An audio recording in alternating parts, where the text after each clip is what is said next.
ایمان پہ اٹیک کرنا بہت آسان ہے، ابلیس اپنے شاگردوں کو سمجھا رہا تھا۔ وہ اس کی 7ویں کلاس تھی۔ تم میں سے کوئی بتا سکتا ہے کہ کیسے؟ اس کے کئی شاگردوں نے ہاتھ بلند کیے۔ ان میں ہمیشہ کی طرح باطل اور ثقیلہ بھی تھے۔ ابلیس نے اس بار دوسرے شاگردوں کو موقع دینے کا فیصلہ کیا۔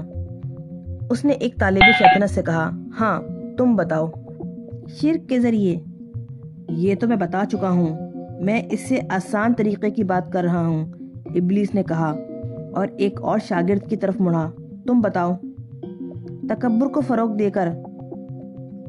ایڈوانس کورسز میں رٹے سے کام نہیں چلتا، سوچنے کی عادت بھی ڈالنی چاہیے، ابلیس نے تلخی سے کہا۔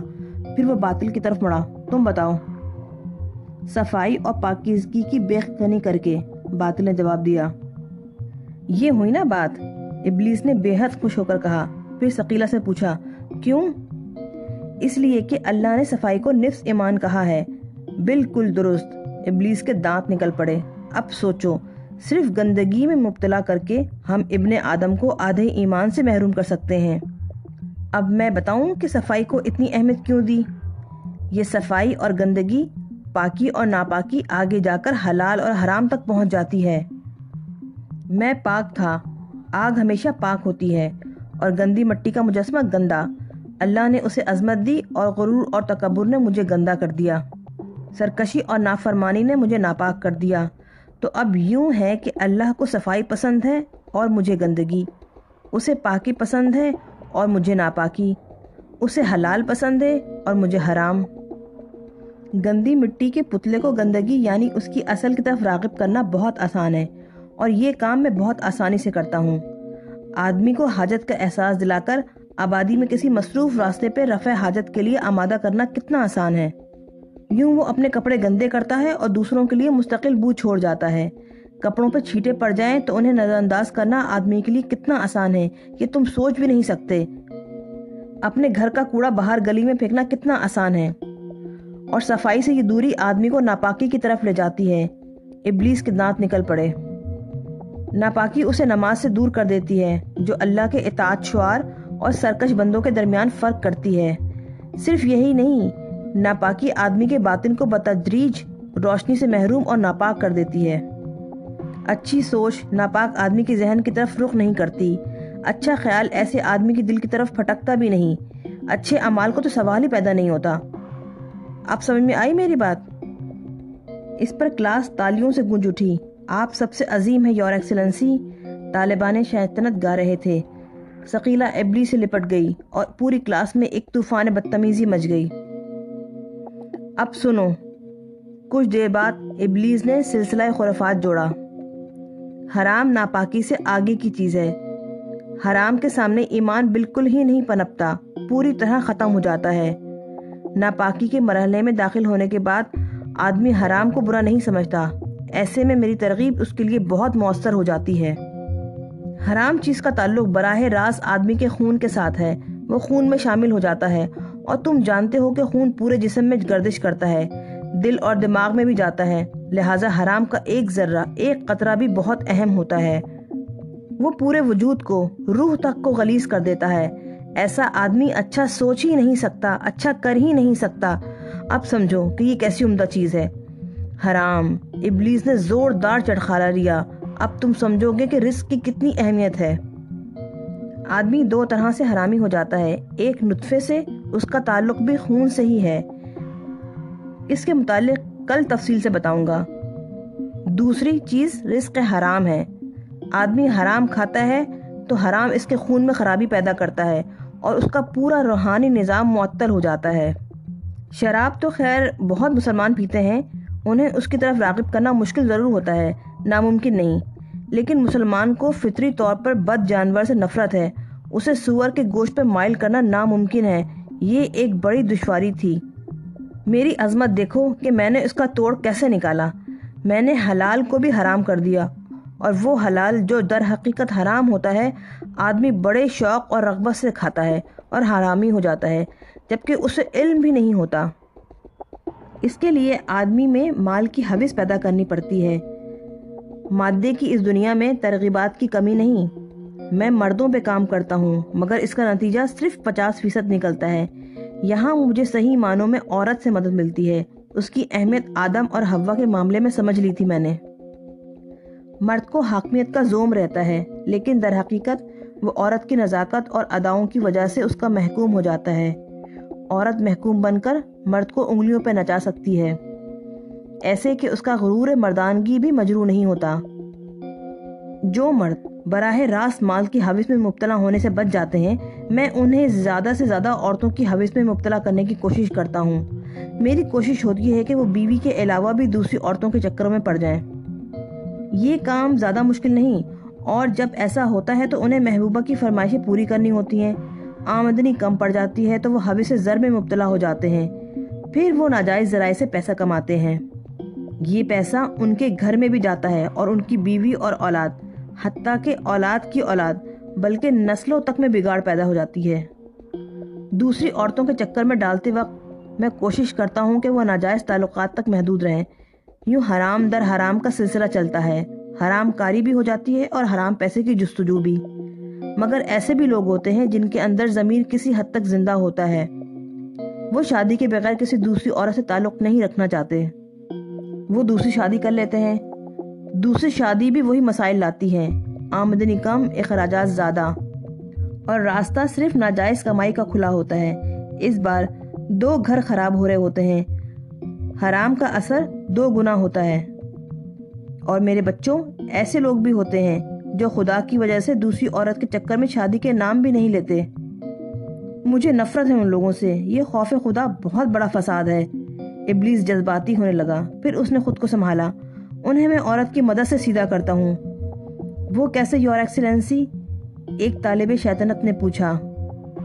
ہوس وہ چیز ہے جو کبھی ختم نہیں ہوتی، بڑھتی ہی چلی جاتی ہے۔ قارون کے خزانے سے بھی مطمئن نہیں ہوتے۔ اور ہوس میرے بچوں، جھوٹی محرومی کے احساس کے بطن سے پیدا ہوتی ہے۔ تو کسی گھر میں کتنی ہی خوشحالی ہو، میں اس گھر کی مالکن کو محرومی کا احساس دلا سکتا ہوں۔ میں کسی عام سے گھر میں جاتا ہوں تو خاتون خانہ سے کہتا ہوں، پڑوسن 2000 کی نئی ساڑی لائی ہے اور تم ہو کہ وہی چیتھڑے پہن رہی ہو۔ بس پھر کیا ہے، گھر میں فساد شروع ہو جاتا ہے۔ خوف خدا رکھنے والے شوہر کا گھر میں رہنا 2 بھر ہو جاتا ہے۔ اپنے سکون کی خاطر اسے ساڑی خریدنی ہے اور اس کے لیے پیسوں کا بندوبست کرنا ہے۔ رزق حلال مقرر ہے، بس حرام کا دروازہ کھلا ہے۔ اب وہ بیچارہ کم مزاحمت کرے یا زیادہ، انجام کار اسے اسی دروازے پہ ہی جانا ہے۔ میری سمجھ میں نہیں آتا یور ایکسلنسی کہ جس گھر میں ضرورت کی ہر چیز موجود ہو وہاں ہم کیسے کام کریں گے؟ ثقیلہ نے پوچھا۔ جیسے میں کرتا ہوں۔ اور آپ کیا کرتے ہیں؟ میں باری باری اس خوشحال گھر کی ہر چیز کو مسترد کرا دیتا ہوں۔ نجمہ نے 31 انچ کا ٹی وی خرید لیا ہے، جبکہ ہم پرانے 29 انچ کے ٹی وی پہ کام چلا رہے ہیں۔ ہمارے گھر میں 94 ماڈل کی ٹویوٹا ہے، جبکہ رضیہ نے 97 کا ماڈل خرید لیا ہے۔ کیسی بے عزتی کی بات ہے۔ اس فرنیچر کو 6 ماہ ہو چکے ہیں، اب یہ آؤٹ آف ڈیٹ ہو چکا ہے۔ یہ جولری اور ملبوسات اب فیشن میں نہیں ہیں۔ اس فریج سے بھی اب جان چھڑا لینی چاہیے۔ اب VCR کا زمانہ نہیں رہا۔ یہ بنگلہ چھوٹا ہے، ذرا چل کر سعدیہ کا گھر دیکھیں تو آنکھیں کھل کے رہ جائیں گی آپ کی۔ یہ بھی کوئی علاقہ ہے رہنے کا؟ کلفٹن چلیں ساحل سمندر کے قریب، ابلیس نسوانی آواز میں نقل اتار رہا تھا۔ پھر وہ اپنی آواز میں بولا، سمجھے تم لوگ؟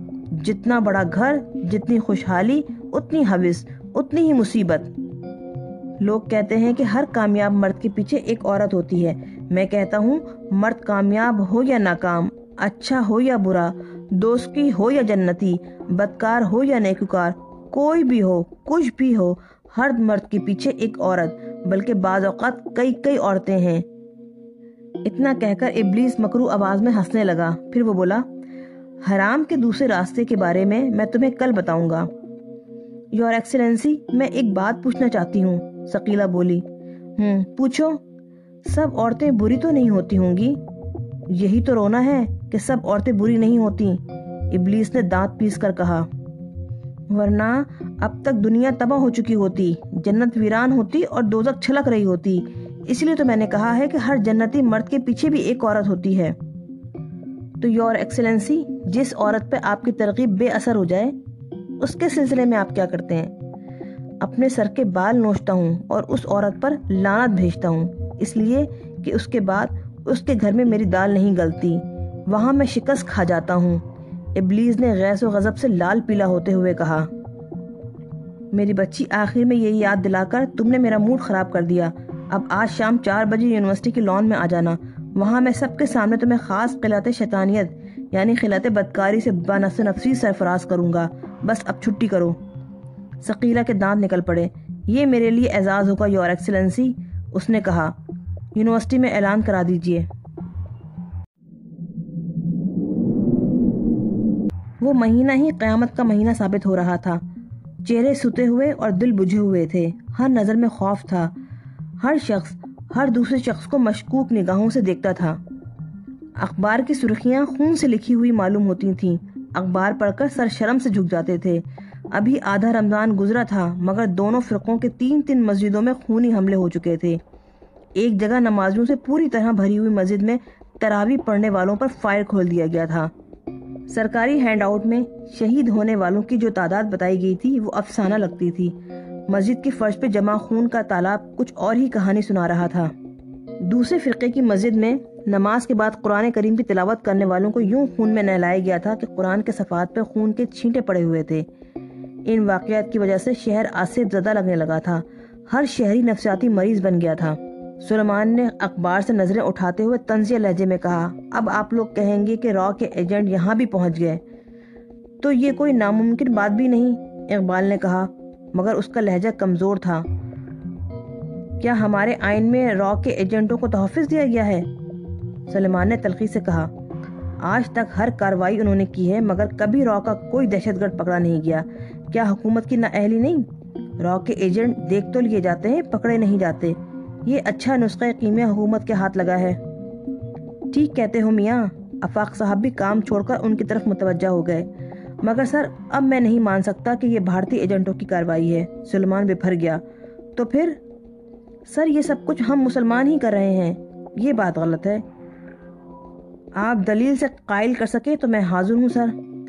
پہلے مجھے یہ بتاؤ تم کیسے مسلمان ہو؟ سلیمان گڑبڑا گیا، اس کا سر جھک گیا۔ آپ جانتے ہیں سر، اس نے دبی دبی الفاظ میں کہا۔ میں زیادہ نہیں جانتا اور اس سوال کا جواب بھی دینا نہیں چاہتا، یہ جواب تو تمہیں ہی دینا ہے، آفاق صاحب نے گہری سانس لے کر کہا۔ میں بس اتنا جانتا ہوں کہ تم روزہ کبھی نہیں رکھتے، تمہیں کبھی جمعہ پڑھنے کی توفیق بھی نہیں ہوئی۔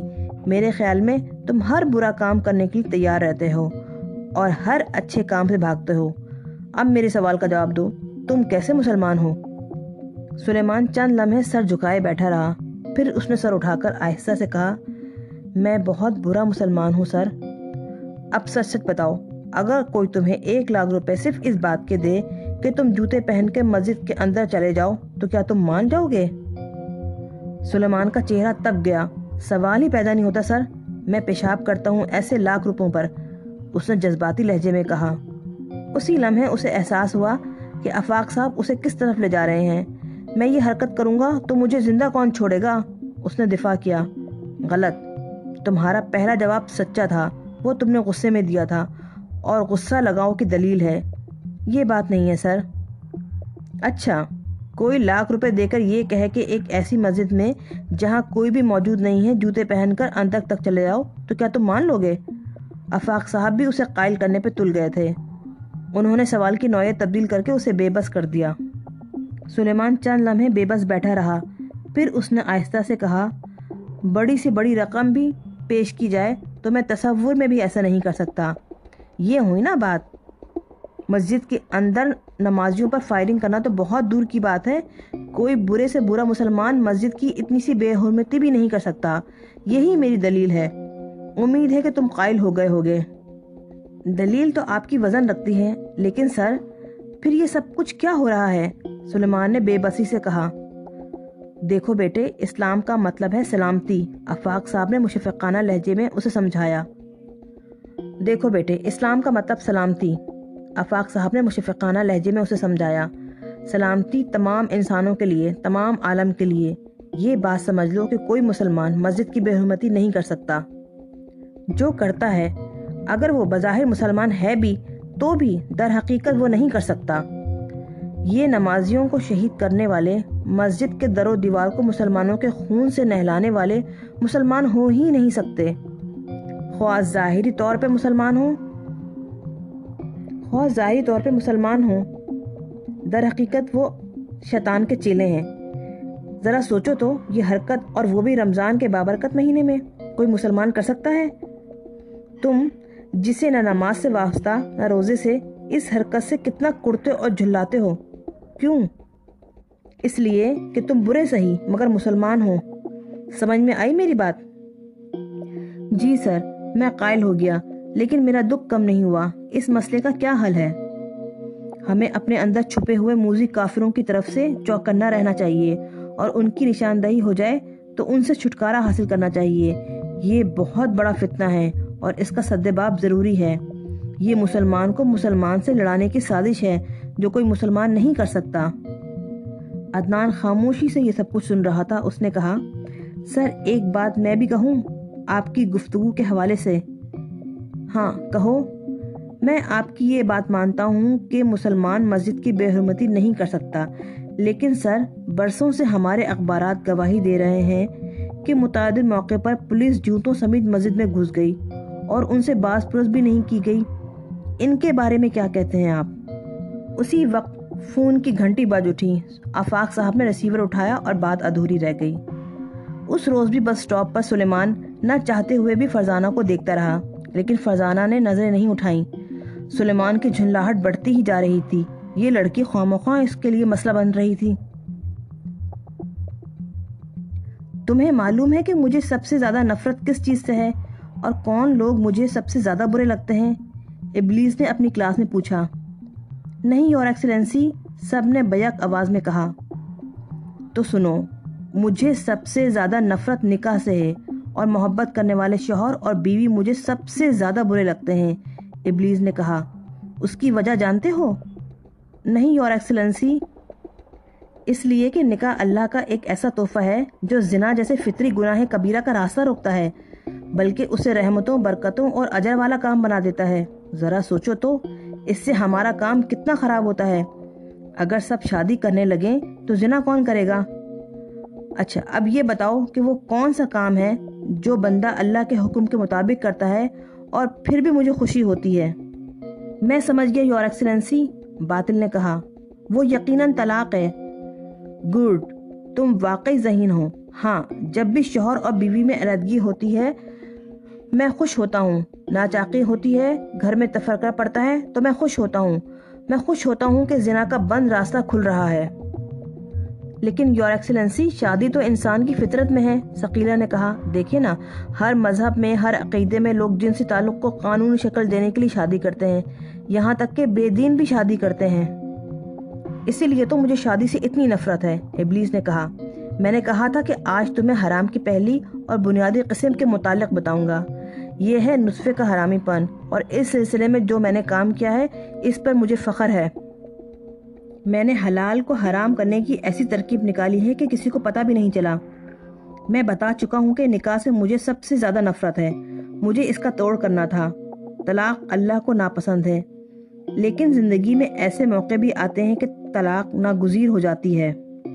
طلاق نہ ہوتی تو ایسے معاملات نکاح کی پاکیزگی کو مجروح کرتے ہیں، اس لیے طلاق کی اجازت دی گئی ہے۔ اللہ نے اس سلسلے میں واضح اور دو ٹوک احکام جاری کیے ہیں۔ طلاق کے ہونے یا نہ ہونے میں شک اور ابہام کی کوئی گنجائش نہیں چھوڑی۔ یہ بھی خیال رکھا گیا کہ انسان کی فطرت میں غصہ بھی ہے، اور غصہ آدمی کو اندھا کر دیتا ہے۔ غصے میں اسے برے اور بھلے کی تمیز نہیں رہتی۔ یہ امر یقینی تھا کہ لوگ غصے میں طلاق دیا کریں گے۔ دو آدمی مستقل ساتھ رہیں تو کبھی نہ کبھی تو لڑیں گے بھی، لڑیں گے تو غصہ بھی آئے گا، اور میں غصے کو بھڑکانے کے لیے موجود ہوں گا۔ لہٰذا مرد غصے میں طلاق دے گا اور غصہ ٹھنڈا ہوگا تو وہ پچھتائے گا۔ اگر اس کی روک تھام نہ کی گئی تو طلاق دینا بھی کھیل ہو جائے گا۔ اس امر کی روک تھام کے لیے اللہ نے ایک ایسی سزا رکھی جو آدمی کو چین سے سونے بھی نہ دے، وہ تڑپتا رہے۔ اب میں تمہیں اس سزا کے متعلق بتاتا ہوں۔ مرد نے عورت کو 3 بار طلاق دی، طلاق ہو گئی۔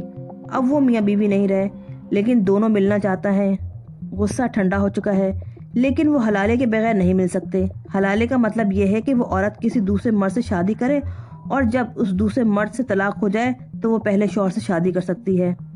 اس کے بغیر وہ اپنے شوہر پہ حلال نہیں ہے۔ یہ سزا اس کے لیے سخت ہے کہ بیوی مرد کی عزت اور غیرت ہوتی ہے. اس کو کسی اور کے تصرف میں دیکھنا کوئی آسان بات نہیں، اور اس کے بعد وہ بیوی مل جائے تو یہ خلش رہتی ہے کہ وہ کسی اور کی بیوی بھی رہی ہے. چند لمحوں کے غصے کی یہ بہت بڑی سزا ہے جو بے حد مہربان اور نہایت رحم کرنے والے نے مقرر کی ہے، صرف اس لیے کہ معاملہ نکاح جیسی پاکیزہ چیز کا تھا. اس سے نکاح کی اہمیت کا اندازہ لگا لو. جس نے یہ سزا بھگتی ہو وہ ہمیشہ اپنے غصے سے ڈرتا اور نفرت کرتا رہے گا، اور اسے دیکھ کر دوسرے بھی عبرت پکڑیں گے. اپنی بیویوں پہ غصہ کرتے وقت خود پر قابو رکھیں گے تاکہ حلالہ سے بچے رہیں. یہ سمجھنے کے بعد مجھے حلالہ سے بھی نفرت ہو گئی. پھر میں نے سوچا کہ اس سے بھی فائدہ اٹھایا جا سکتا ہے. میں نے اس سلسلے میں کام شروع کر دیا. کسی نے تیش کے عالم میں اپنی بیوی کو طلاق دی، پچھتایا، رجوع کرنا چاہا تو حلالے کا مسئلہ سامنے آیا. میں نے اس شخص کو راستہ سجھایا. اس نے میرے اکسانے پر اپنے ایک دوست سے اس سلسلے میں مدد مانگی. دوست اس امر پہ تیار ہو گیا. وہ شادی کرتے ہی دوست کی سابقہ بیوی کو طلاق دے دے گا، تب وہ دوبارہ اس سے شادی کر سکے گی. اب میں نے اسے باقاعدہ رواج دینے کی کوشش شروع کر دی.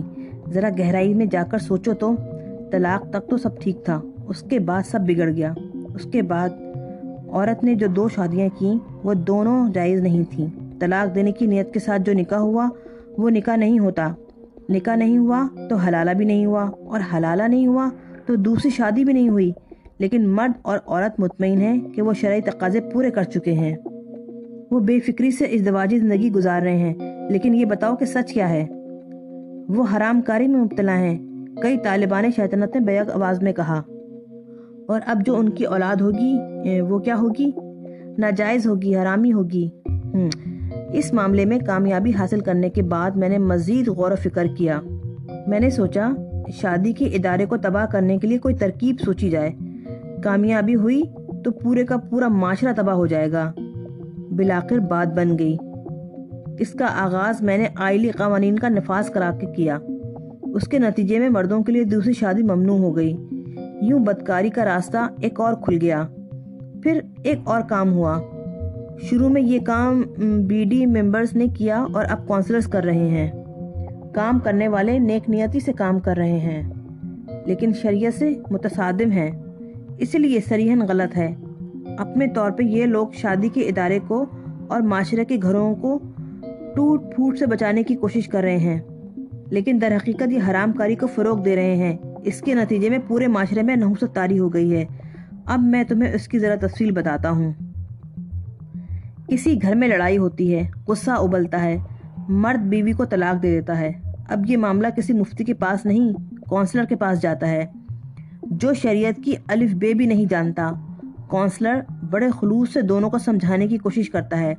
بتاتا ہے کہ تم لوگوں کی غلطی سے بچے بھی رو لیں گے اور تم دونوں بھی خوش نہیں رہ سکو گے.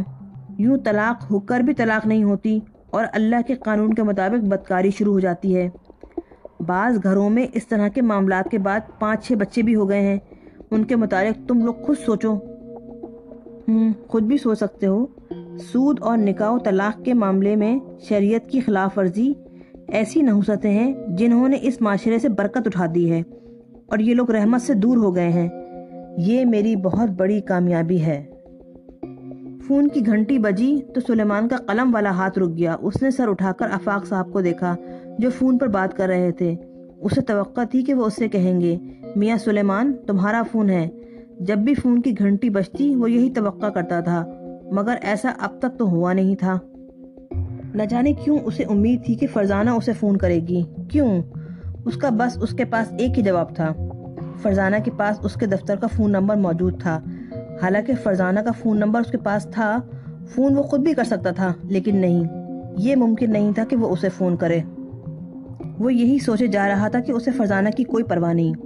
اگر وہ عام دن ہوتے تو شاید اس کی سمجھ میں آ جاتا کہ فرزانہ کے فون کا انتظار اور اس سلسلے میں بے چینی کیا ثابت کرتی ہے، مگر وہ بہت الجھا ہوا، بہت جھنلایا ہوا تھا.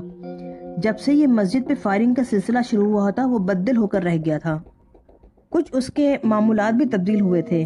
عشاء اور فجر کے وقت وہ 2-3 لڑکوں کے ساتھ مسلح ہو کر محلے کی مسجد کی پاسبانی کرتا. اندر نماز ہو رہی ہوتی. یہ ذمہ داری اس نے اصرار کر کے لی تھی. میں نماز تو پڑھتا نہیں ہوں، یہ کام مجھ جیسوں ہی کو کرنا چاہیے، اس نے مسجد کمیٹی کے ارکان سے کہا. باقی سب کچھ ویسا ہی تھا. اب تک اس نے ایک روزہ بھی نہیں رکھا تھا، مگر اسے یہ فکر تھی کہ مسجد نمازیوں سے محروم نہ رہے. جمعے کے دن بھی اس نے مسجد پر ڈیوٹی دی. یہ دیکھ کر اسے حیرت بھی ہوئی اور افسوس بھی کہ رضوان جمعہ پڑھنے تک نہیں آیا. نماز کے بعد گھر جاتے ہوئے وہ اس کشمکش میں الجھا رہا کہ رضوان کے گھر جا کر اس سے باز پرس کرے یا نہیں، مگر وہ اصول جیت گیا جو اس نے خود بنایا تھا. رمضان کے دوران میں رضوان سے نہ ملنے کا اصول. وہ اس کی عبادت میں خلل نہیں ڈالنا چاہتا تھا، مگر یہ مسئلہ آسانی سے حل ہو گیا. وہ گھر پہنچا ہی تھا کہ رضوان آ گیا اور وہ اسے دیکھ کر حیران ہو گیا. خیریت تو ہے؟ یہ اس رمضان میں دوسرا موقع ہے کہ تم مجھ سے ملنے آئے ہو. اللہ والے خود چل کر شیطان کے پاس آئے ہیں. کچھ نہیں، بس دل چاہ رہا تھا تم سے ملنے کو، رضوان نے کہا. سلیمان نے اسے غور سے دیکھا. رمضان کے مہینے میں وہ دفتر میں بھی رضوان سے نظریں چار نہیں کرتا تھا. اسے حیرت ہوئی. رضوان کا چہرہ زرد ہو رہا تھا، آنکھیں بھی چمک سے محروم تھی، حالانکہ رمضان میں اس کے چہرے پہ ہمیشہ بہت رونق اور روشنی ہوتی تھی. کیا بات ہے رضوان، طبیعت تو ٹھیک ہے تمہاری؟ اس نے پرتشویش لہجے میں پوچھا. میں ٹھیک ہوں. لگتے تو نہیں ہو پریشان ہو؟ ہاں یار پریشان تو ہوں، مگر ایسی کوئی بات نہیں. سلیمان کو اچانک نماز کا خیال آیا. اور آج تم مسجد میں بھی نظر نہیں آئے؟ اس نے باز پرس کی. میں اس طرف والی مسجد میں چلا گیا تھا. سلیمان نے بہت غور سے اسے دیکھا. کوئی گڑبڑ ضرور ہے. اس بار تم نے تراویح بھی چھوڑ دی اور اب پتہ چلا کہ جمعہ پڑھنے بھی کہیں اور جاتے ہو. سچ سچ بتاؤ بات کیا ہے؟ کوئی خطرہ ہے تمہیں یہاں؟ ہاں، کچھ انتہا پسند لڑکے ہیں اس طرف. وہ مجھ پر نظر رکھے ہوئے ہیں. میں خوف زدہ ہوں ان سے. یہ سلیمان کے لیے شوق تھا. مگر کیوں؟ کوئی وجہ تو ہوگی. وجہ کیا، بس خواہ ہی میری شامت آ گئی. دیکھ یار مجھے پوری بات بتا دے ورنہ اب میں تیرا برا حشر کر دوں گا. سلیمان کے تیور بدل گئے. اتنے دنوں کا اعصابی دباؤ رنگ لا رہا تھا. بات کیا؟ کچھ بھی تو نہیں. رضوان نظریں چرا رہا تھا. میں تمہارے پاس اس لیے آیا ہوں کہ میں کچھ دن تمہارے ساتھ رہنا چاہتا ہوں. اکیلے میں دل گھبراتا ہے. یہ اور زیادہ غیر معمولی بات تھی. پہلے کبھی ایسا نہیں ہوا تھا. اب سلیمان کو احساس ہوا کہ رضوان بہت خوفزدہ ہے. اس کا مطلب ہے کہ معاملہ کچھ زیادہ ہی سنگین ہے، ورنہ حرم کا آدمی بت خانے میں کب رہنا چاہے گا؟ سلیمان نے گھمبیر لہجے میں کہا. مجھے اس وقت تمہاری مدد کی ضرورت ہے. رضوان کے لہجے میں التجا تھی. اور تم جانتے ہو کہ تمہارے لیے میری جان بھی حاضر ہے، مگر پہلے مجھے پوری بات بتاؤ. رضوان نے پہلو بچانے کی بہت کوشش کی، لیکن سلیمان پیچھے پڑ گیا تھا. مجبوراً اس نے رمضان سے پہلے کی اس خفیہ میٹنگ کی تفصیل اسے سنا دی. اب وہ لڑکے مجھ پر نظر رکھے ہوئے ہیں اور وہ کچھ بھی کر سکتے ہیں، اس نے آخر میں کہا. اور یہ بات تم مجھے اب بتا رہے ہو؟ سلیمان کے لہجے میں ملامت تھی. اور تم انہیں محض انتہا پسند لڑکے کہہ رہے ہو؟ تو اور کیا؟ بیوقوف آدمی، اگر وہ واقعی اس معاملات میں ملوث ہیں تو وہ مسلمان ہیں ہی نہیں. آفاق صاحب کی بات یاد نہیں؟ پھر بھی میں کیا کر سکتا تھا؟ تمہیں فوری طور پہ پولیس کو مطلع کرنا چاہیے تھا. رضوان کی آنکھیں حیرت اور خوف سے پھیل گئیں. پاگل ہوئے ہو؟ اسی ڈر سے تو وہ میری نگرانی کر رہے ہیں. میں یہ ارادہ بھی کرتا تو وہ مجھے ختم کر ڈالتے. میں یہ نہیں کر سکتا. تو ایمان والا ہو کر موت سے ڈرتا ہے، اور یہ جو اتنے عرصے سے مسلمان نمازی مر رہے ہیں، مسجدوں کا تقدس پامال ہو رہا ہے، اس کی تجھے کوئی فکر نہیں؟ یہ کیسی بات کی تو نے؟ سلیمان کو غصہ آ گیا. میرا دل خون کے آنسو رو رہا ہے، لیکن میں کچھ کر تو نہیں سکتا نا. کر کیوں نہیں سکتا؟ اگر تو نے پولیس کو مطلع کر دیا ہوتا تو شاید یہ سب کچھ نہ ہوتا. پولیس کو میں بھی جانتا ہوں اور تم بھی جانتے ہو. ٹھیک ہے، مگر اپنے ضمیر پر بوجھ تو نہ ہوتا. اور وہ لڑکے بہت خطرناک ہیں، وحشت بھر گئی ان میں. پھر وہی بات. سلیمان جھلا گیا. موت سے ڈرتا ہے جس کا ایک وقت مقرر ہے اللہ کی طرف سے، پھر اس مبارک مہینے میں موت، اور وہ ایسی موت. یہ تو شہادت ہوتی ہے، نصیب والوں کو ملتا ہے یہ مرتبہ. میں ایسا نہیں سمجھتا تھا تجھے، مگر یار تو ایمان کا بہت کمزور نکلا.